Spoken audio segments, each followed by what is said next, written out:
Let us explore the real reason why many scientists have become skeptical about meditation.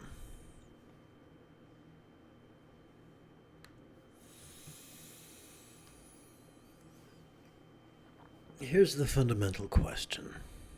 Meditation. Science or superstition? The rather disappointing answer is, it depends. It depends on whom you are speaking. For there are many. Let me just jump back for a second. I want to reach for a visual aid, so I'm going to tap a different document real quick.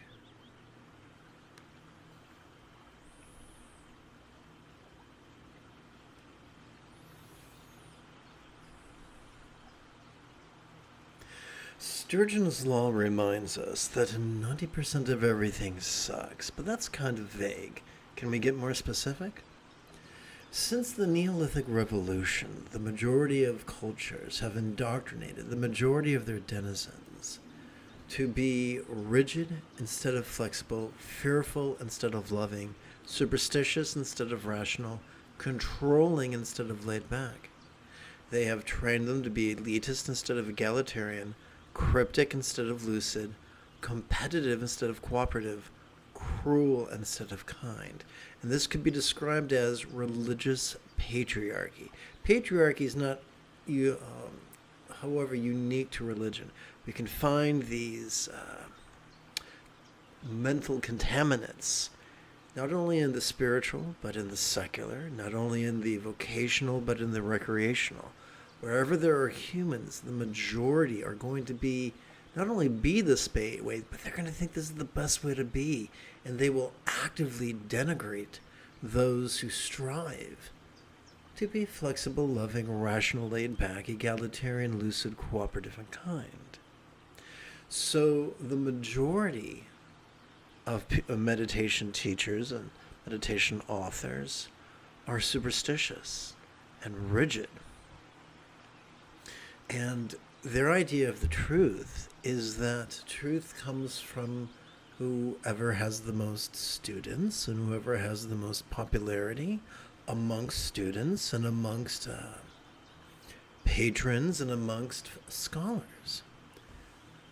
But is that the best test of reality? So I'm going to go back now to the original checklist, if that's okay.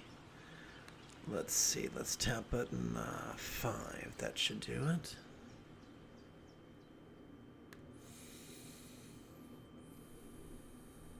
What is the test of the truth?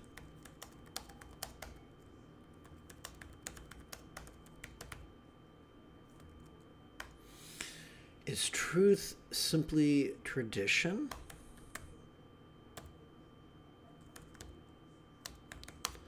Or testing?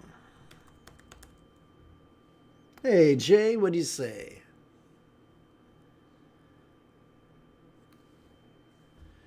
So, we can't hurt the truth's feelings. We can test the truth all we want. We can test the truth mathematically. Is 2 plus 2 really 4? Let's find out. We can test the truth chemically. We can test the truth biologically. We can test the truth neurologically. And so another way is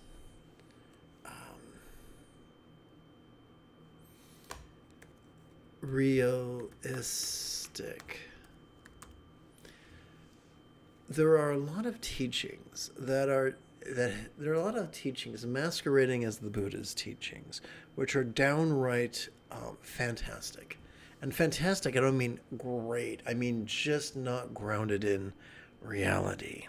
When people tell you it takes 3 great aeons to become a Buddha, that's in glaring contrast to an ancient text attributed to the Buddha that explains that one can master the path in as little as 7 days. Not special people, not special times, not special places, But anyone, anywhere could master the path in as little as a week.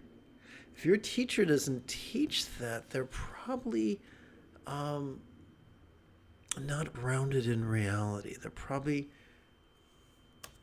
grounded in the fantastic.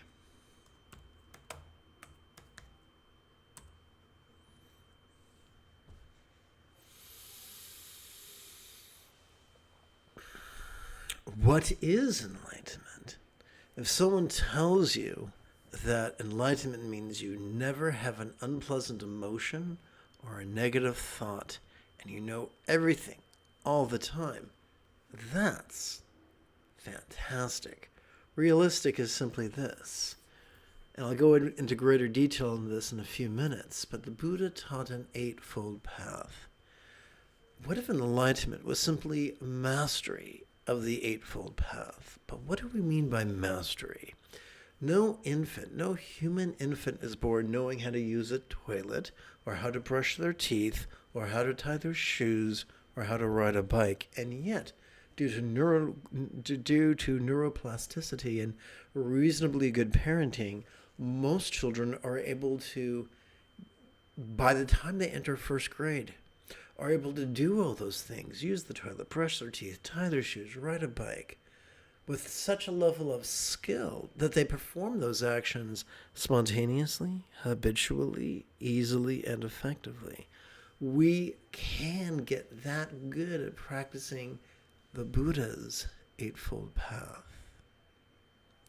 So the test of someone's teachings is not how old the teaching is or how popular the teaching is, but can it be replicated? Just like science. Science says, hey, it's great that you ran an experiment, but has that experiment been duplicated by others? Have they received the same results?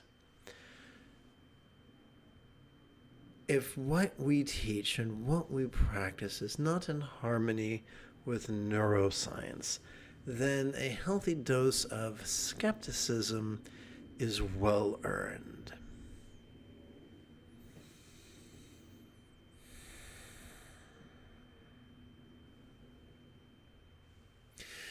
This concludes our opening lesson. Now let us turn our attention elsewhere. It is Yoda Monday evening. Come, let us meditate like a Jedi. So we're going to turn our attention to the latest iteration of the easy meditation sadhana. Please chant with me. Whatever comes, may all beings let it come. Whatever stays, may all beings let it stay. Whatever goes, may all beings let it go. Welcome to the first quarter of this evening's mindful crease counting meditation. Let us begin by reviewing Bengali crease counting. Over the span of 12 inhalations, we could advance our right thumb in the following manner, beginning with our little finger. 1, 2, 3, 4, 5, 6, 7, 8, 9, 10, 11, 12. Multiply this by 8 sets and you've got 96 inhalations. We could keep track of those 8 sets on our left hand. 1, 2, 3, 4, 5, 6, 7, 8 sets of 12 inhalations each. But the question remains, how are we to keep track of this first of 4 quarters? Simple. We can rest the great knuckle at the base of our right little finger upon the tip of our left little finger, palms up in our lap. Doing so could gently invite our real or imagined subtle energies to coalesce in the bladder region of our lower abdomen. Come, Let us demystify enlightenment. As I've mentioned previously, there are people whose entire identity is built on being rigid and superstitious and controlling and elitist. These people have a vested interest in having unrealistic expectations for enlightenment and ineffective methods of getting there. However, there's always going to be a minority of luminaries who are flexible, loving, rational, laid back, egalitarian, lucid, cooperative, and kind. From their point of view, enlightenment is simply mastery of the Buddha's Eightfold Path. And mastery just means we get so good at it that we practice it spontaneously, habitually, easily, and effectively.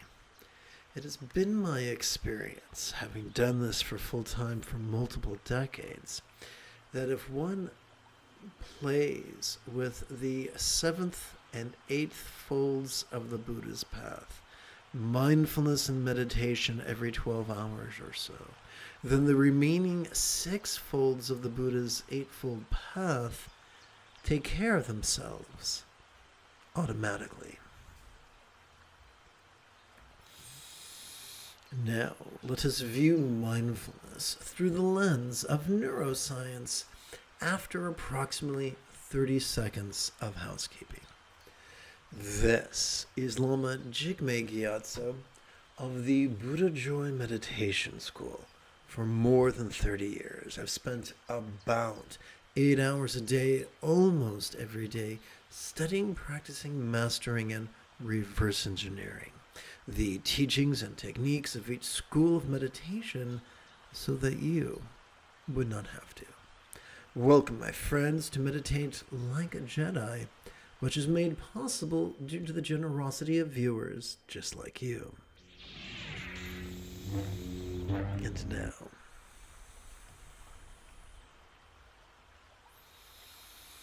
let us begin with mindfulness. Every time we inhale, whether we know it or not, evolution has wired us to automatically access our sympathetic nervous system, which is ensconced within the middle third of our spinal cord. I know, that surprised me as well. This sympathetic nervous system has evolved to help us to notice in a very special way, to help us notice vulnerably, passively, viscerally, randomly, and fleetingly, but the question remains, to notice what? To notice mind's antics of perception. You know, seeing, hearing, feeling, tasting, smelling, and the like, including emoting, intending, reasoning, recalling, and imagining.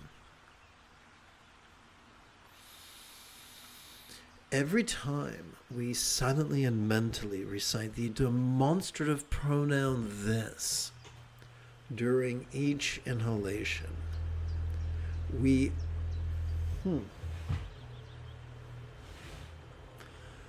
coax our cerebral cortex to stop competing with our sympathetic nervous system and begin cooperating. And now let's concisely consider meditation. Every time we silently and mentally recite the one-syllable verb ease during our exhalation, we physically relax and mentally release whatever it is we noticed during our previous inhalation to such a degree that what we noticed could fleetingly feel less tantalizing, less defining, and less permanent. In fact, simply playing with mindfulness and meditation every 12 hours or so can help us to master the first fold, or at least practice the first fold the Buddha's Eightfold Path, which is nothing less than a deep familiarization with a literal impermanence that supports letting go. In light of how important this is, and yet how easy it is, let us practice together right now. But remember, the moment you have a specific question about Buddhist chanting, Buddhist philosophy, or Buddhist meditation, I invite you to immediately type your question in great detail in the chat window. Let's dig in.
There are many people, many meditation teachers who should know better, who insist we're supposed to stop thinking.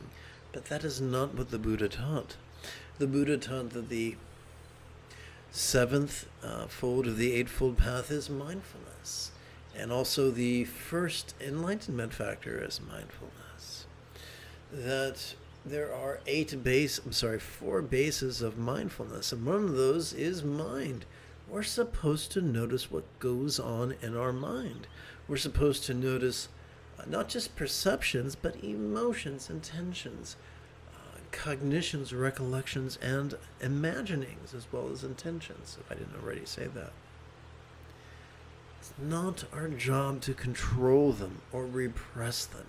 It's our job just to notice them. Vulnerably, passively, viscerally, and randomly. And don't worry, because since we're physically relaxing and mentally releasing during each exhalation, there's no way what we observe can harm us, or control us, or make us do bad things. As long as we're watching and releasing, we're safe. We're like a guy or a gal in the shark cage underwater. As long as they're inside that shark cave, they're fine.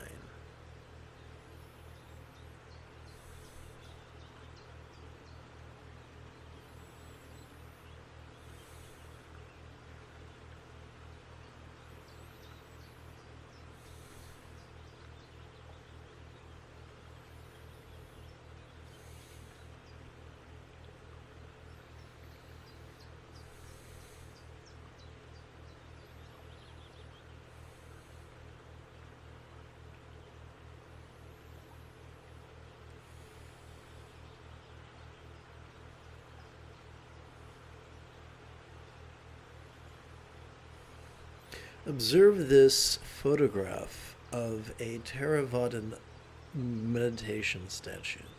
Notice that the legs are not arranged in the full lotus position, but rather one shin is just comfortably resting on the other. Each foot is twisted from the hip so that the top of the foot is resting on the surface. There's no need to force this posture.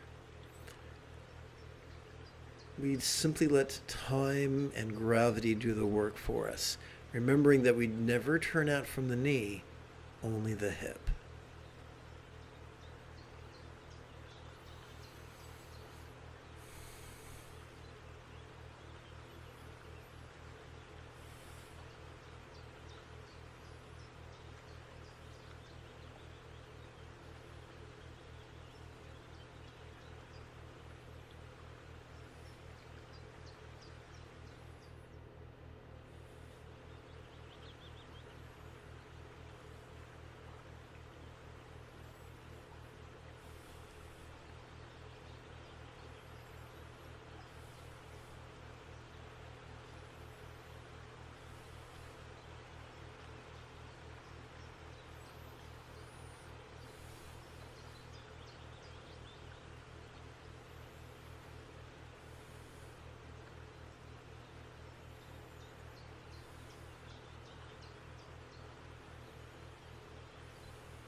Excuse me.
Pardon me.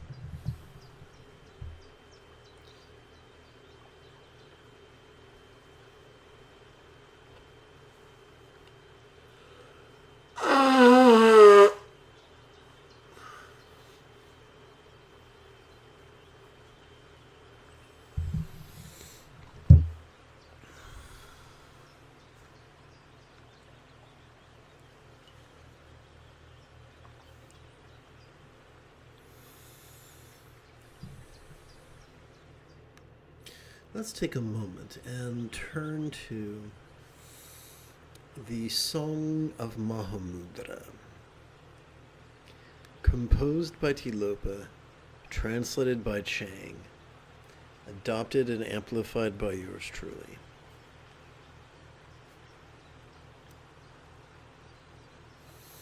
Please chant with me.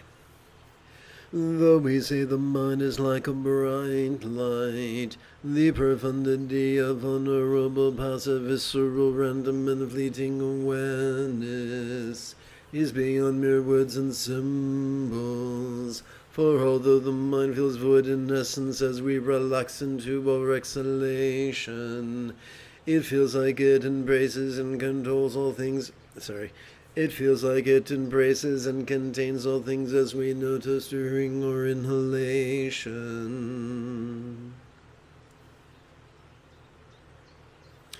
That's a beautiful verse, wasn't it?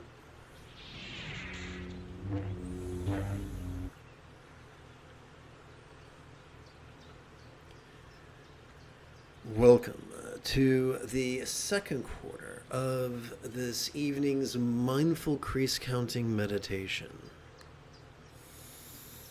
Let us keep track of this, the second quarter, by resting the great knuckle at the base of our right index finger upon the tip of our left index finger, palms up in our lap, just like in that photograph of the meditator, of the statue of the meditator.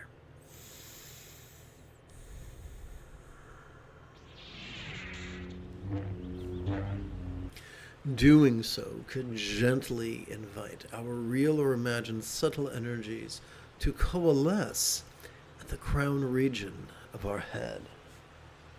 Excuse me.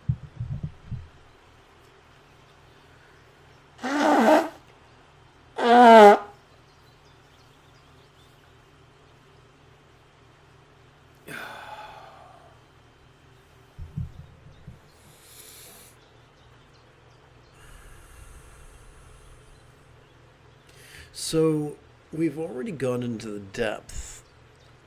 We've already explored in depth the neuroscience of mindfulness. So we'll now just perform a superficial review. Every time we silently and mentally recite the demonstrative pronoun this during our inhalation, we cannot help but vulnerably, passively, viscerally, randomly, fleetingly notice mind's antics. Now let us explore the neuroscience of meditation. Every time we exhale, whether we know it or not, we have evolved to automatically access the parasympathetic nervous system, divided between the lower third and the upper third of our spinal cord.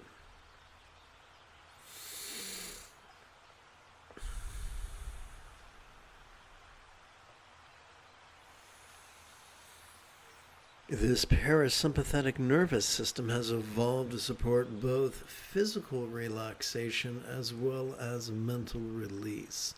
To the degree, oh yes, I should mention this. Every time we silently and mentally recite the one-syllable verb ease during our exhalation, we interrupt the habit of our cerebral cortex to compete with our parasympathetic nervous system, and instead we do the opposite. We wind up facilitating their cooperation, which is quite lovely. So as such, we're able to, during our exhalation, we are able to physically relax and mentally release, to the point that whatever we noticed during our previous inhalation could now feel as non-graspable as a vast empty void. Now, any good English teacher will remind us that a simile is only as useful as it is relatable.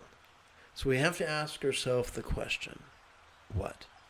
What is a real-world example of a non-graspable, vast empty void? How about the illusion of the infinite azure sky on a bright and beautiful cloudless morn, which, although is tantalizing to the eye, is non-graspable to the hand. And there you have it. When we take emptiness literally, it leads to superstition or pseudo-intellectualism. When we view emptiness figuratively, it makes perfect sense. Which brings us back to the Eightfold Path. By playing with mindfulness and meditation,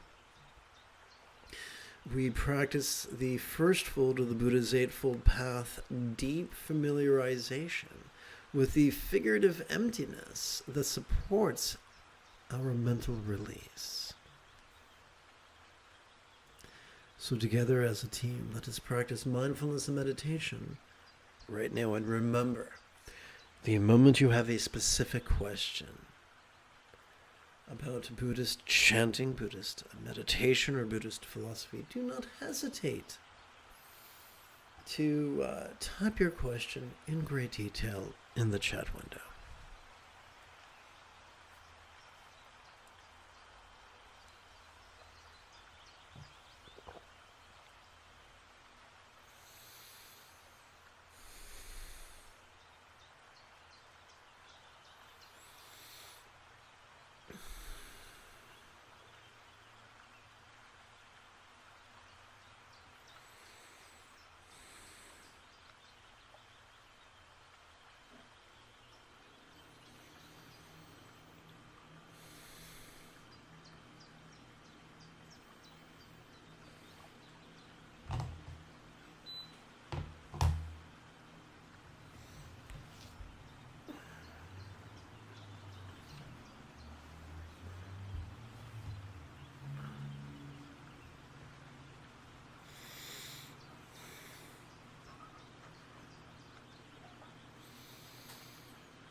Please chant with me. Do not with the body, but relax, shut from the mouth, and silent remain. With exhalations, empty mind, do not actively contemplate. Like a hollow bamboo firm yet flexible, rest your body in traction's ease. Neither giving nor taking, rest your mind in ease. So, we are wired in such a way that every time we inhale, our body wishes to generate a vertical traction between our tush and our head. And every time we exhale, our body wants to release that traction.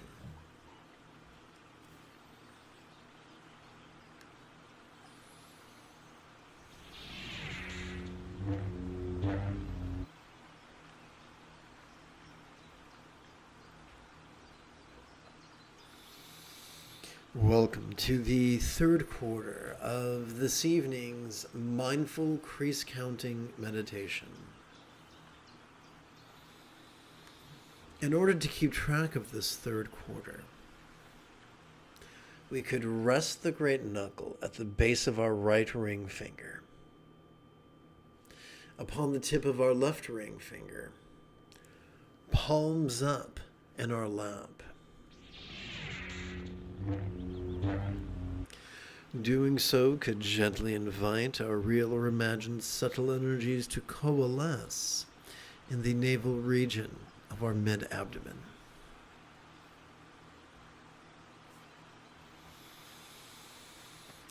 Now let's discuss the wide world of duality. Every time we silently and mentally recite the demonstrative pronoun during our inhalation. I forgot a word, sorry. Every time we silently and mentally recite the demonstrative pronoun this during our inhalation, not only do we notice perceptions, emotions, intentions, cognitions, recollections, and imaginations, we notice dualities, and that's okay.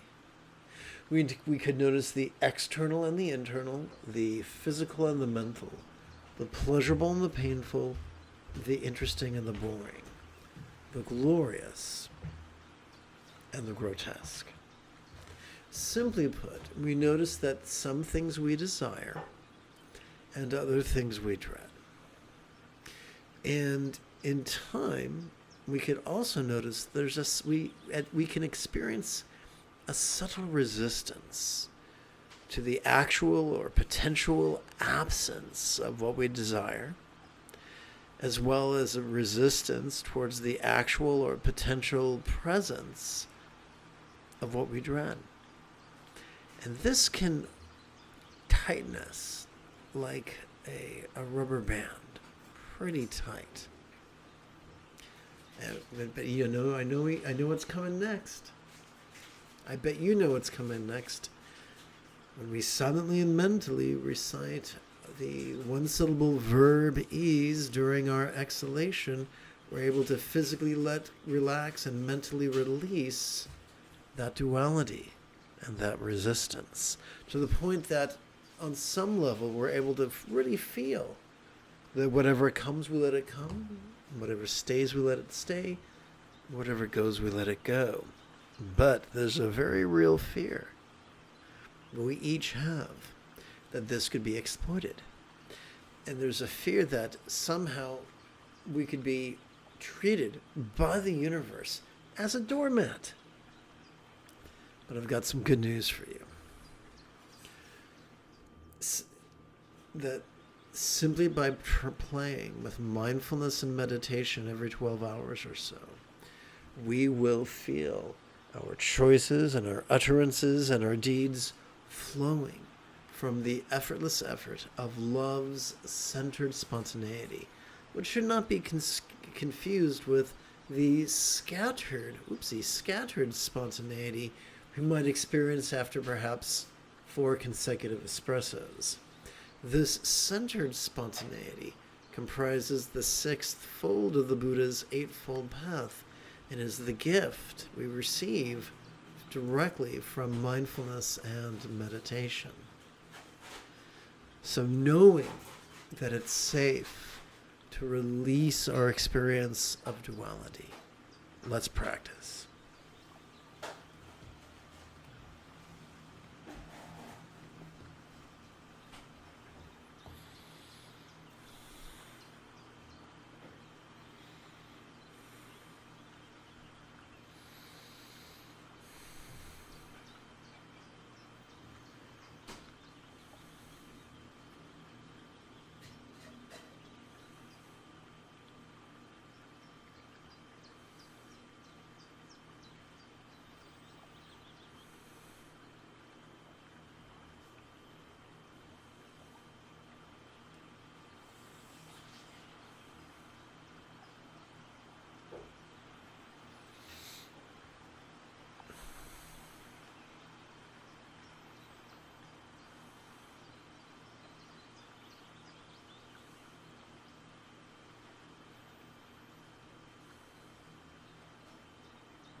Welcome to the fourth quarter of this evening's mindful crease counting meditation. We could keep track of this fourth quarter by resting the great knuckle of our right middle finger. I should say the great knuckle at the base of our right middle finger upon the tip of our left middle finger, palms up in our lap. Doing so could gently invite our real or imagined subtle energies to coalesce in the heart region of our chest. Well, let's review. Sturgeon's Law reminds us that 90% of everything sucks, and that suckiness looks like being rigid, fearful, superstitious, controlling, elitist, cryptic, competitive, and cruel. And when one is imprisoned within this worldview, if one tries to meditate, it comes out twisted. These are the people who insist that they must focus and analyze. To do so, the only way any human can perform these two actions is to rely upon discrete neural pathways, such as those found in the medial prefrontal cortex or the dorsolateral prefrontal cortex. Overwork our prefrontal cortex, and we trigger the amygdala, which is the seat of anxiety and aggression, which I'm sure you would agree is the opposite of being peaceful and loving. Fortunately, there is a very easy antidote. Every time we silently and mentally recite the demonstrative pronoun this during our inhalation, our sympathetic nervous system helps us to vulnerably, passively, viscerally, randomly, and fleetingly notice mind's antics, even the antics of anxiety and aggression.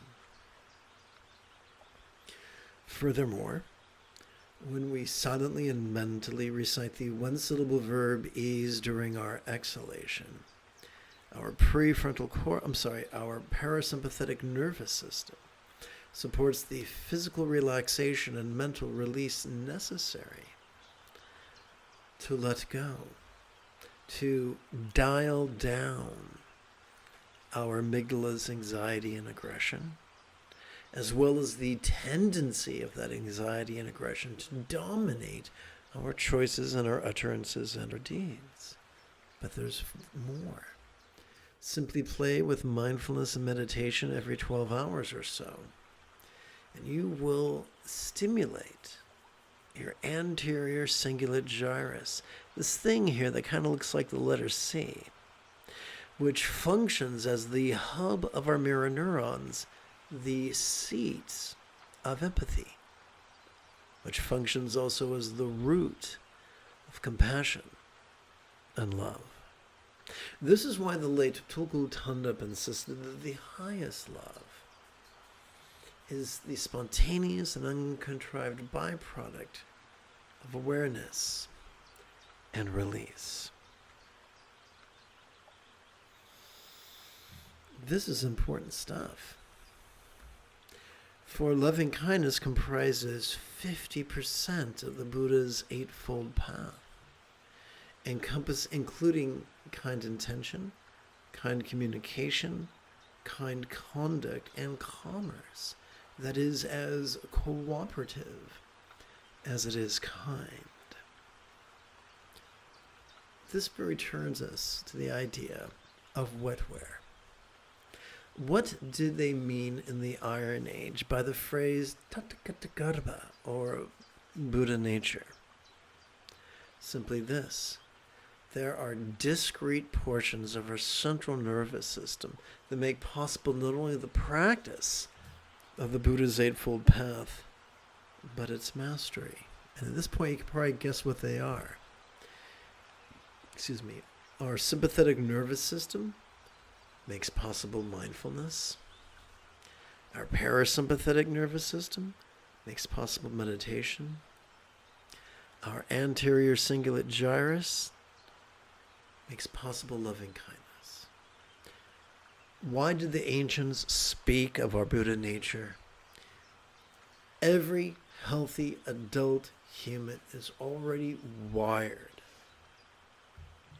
to master the Buddha's path,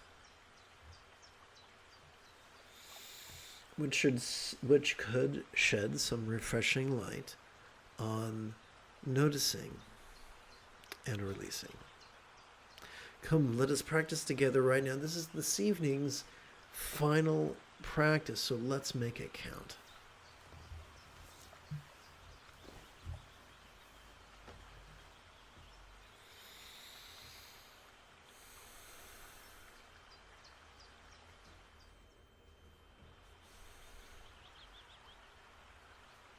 So remember, it's not our job to concentrate on love. That will actually undermine our love. It's our job to notice, as we breathe in, to notice vulnerably, passively, viscerally, randomly, fleetingly, to whatever comes up, whether it is the good, the bad, or the ugly.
You have taken your first step into a much larger world. If you feel that I have earned it, you could give this live stream a thumbs up. You could even help support this channel. In approximately 11 hours or so, perhaps 10 3/4 hours, I would like to return to lead tomorrow's dawn meditation class and group practice. And if you are as geeky as me, may the Force be with you always.